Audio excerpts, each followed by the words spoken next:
Everyone, let's just dive right into this. Welcome to this brand new explainer where we're taking a truly fascinating and honestly deeply personal look at something we use every single second of our waking lives, but kinda never think twice about. I want you to just imagine for a sec that your ears could actually talk to you. What would they say? Well, based on the incredible source material we're unpacking today, they wouldn't just be having a casual chat, they'd be issuing an urgent, direct plea. They are literally warning us about hidden dangers constantly lurking in our modern lives, dangers that are slowly, silently eroding our ability to hear. So today, we're going to translate that message for you.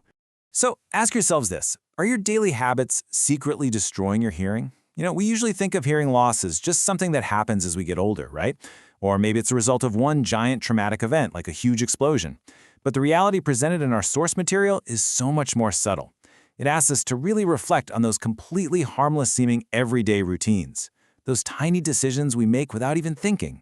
Because, as you're about to see, some of the most profound damage done to our hearing doesn't actually come from the outside world, but from the things we're doing to ourselves. All right, let's get into Section 1, Dangerous Everyday Habits.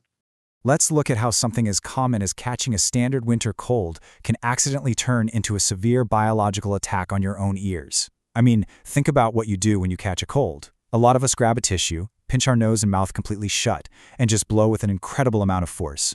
But when you do that with a closed mouth, that immense pressure has to go somewhere, right? You are mechanically forcing all those germs from your nasal cavity straight through the tube that connects right to your middle ear. So, instead of expelling the sickness, you're driving those germs deep into the most sensitive, highly tuned hearing centers of your body, where they mount a direct attack. It is a completely counterproductive habit, and it puts your hearing at a massive risk. Moving right along to Section 2, When Tiny Bones Freeze. We're shifting gears now from the germs we force into our ears to the super intricate hidden internal workings of the ear itself. And there is a very strange biological condition that can hijack all of it. Deep inside your ear, you've got these three incredibly tiny, delicate bones that vibrate to allow you to hear. But sometimes, for various reasons, these tiny bones just start to grow abnormally. And as they grow, they completely lose their ability to move. The source material uses this phenomenal analogy here. It compares this condition to joint disease, like arthritis in human joints. Just like arthritis paralyzes a knee or a finger and makes movement stiff and impossible, this abnormal growth literally freezes the tiny ear bones. The movement just stops. And when the movement stops, your hearing immediately begins to deteriorate. Now, if you are suddenly panicking about the bones in your ears freezing solid, there is a reassuring statistic to consider here, and that is 10%. The source material offers some necessary context for us. It notes that the initial stages of this bone freezing might actually have already started in your ear. It is a surprisingly common biological quirk. However, the chance of this condition severely progressing to the point where it actually impacts your hearing, that's only about 10%. So while it's a fascinating and, slightly terrifying mechanism, the odds are absolutely in your favor that it'll never become a major issue. But what if you are in that unlucky 10%? Well, fortunately, there is some deeply encouraging news on the medical front. If that bone disease does unfortunately progress and severely impair your hearing, the surgical treatments available today have a staggering 80% success rate. Modern medical science has become just incredibly adept at navigating the microscopic landscape of the inner ear. So what does that treatment actually look like? Well, if the bone freezing disease progresses, you're basically looking at two ultimate outcomes. One is the non-invasive route, relying permanently on hearing aids to artificially amplify the sounds those frozen bones just can't process anymore. But the other is a true marvel of modern surgery. Surgeons can actually go in, remove the paralyzed, overgrown bone, and replace it with a microscopic piece of stainless steel. The second that tiny steel dome is put into place and the movement is restored, the power of hearing automatically returns to normal. I mean, it is an absolute mechanical triumph. All right, let's look at Section 3, the noise pollution threat.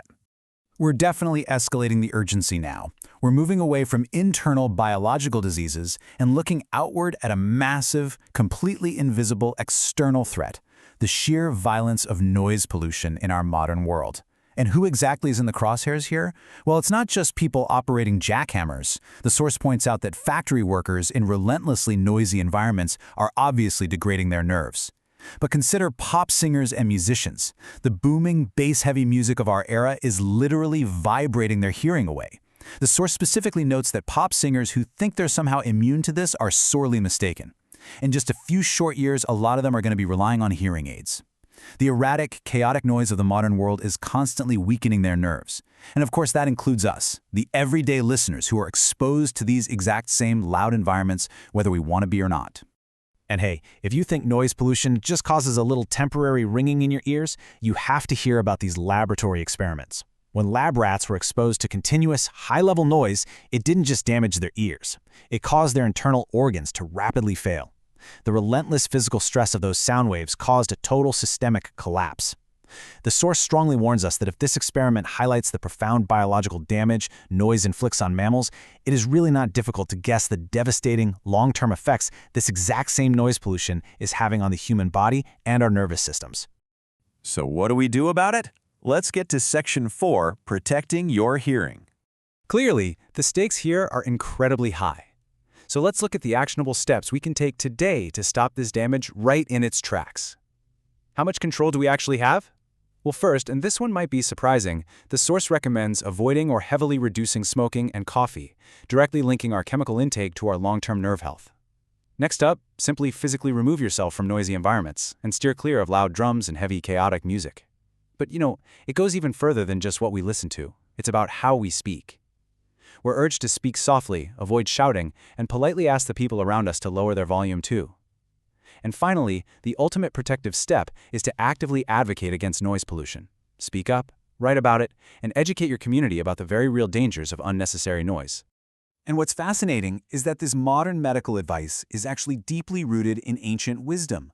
The source respectfully presents this profound quote from the Quran, Surah Luqman, which advises people to walk with a moderate pace and, most importantly, to lower their voice, famously comparing the harshness of shouting to the braying of a donkey. What is so captivating about this is how seamlessly this timeless cultural and spiritual guidance perfectly aligns with the modern preventative health practices we literally just discussed for protecting our delicate nervous systems. Which brings us to our final takeaway, Section 5, Appreciating this Great Gift. So, after unpacking all the fragile mechanics of the ear and the wild myriad of threats it faces every single day, it is definitely time for a moment of reflection. Up until today, you've used your ears to listen to the outside world. But in this explainer, you've used them to listen to the story of the ear itself. Hearing is a miraculous, completely unparalleled capability.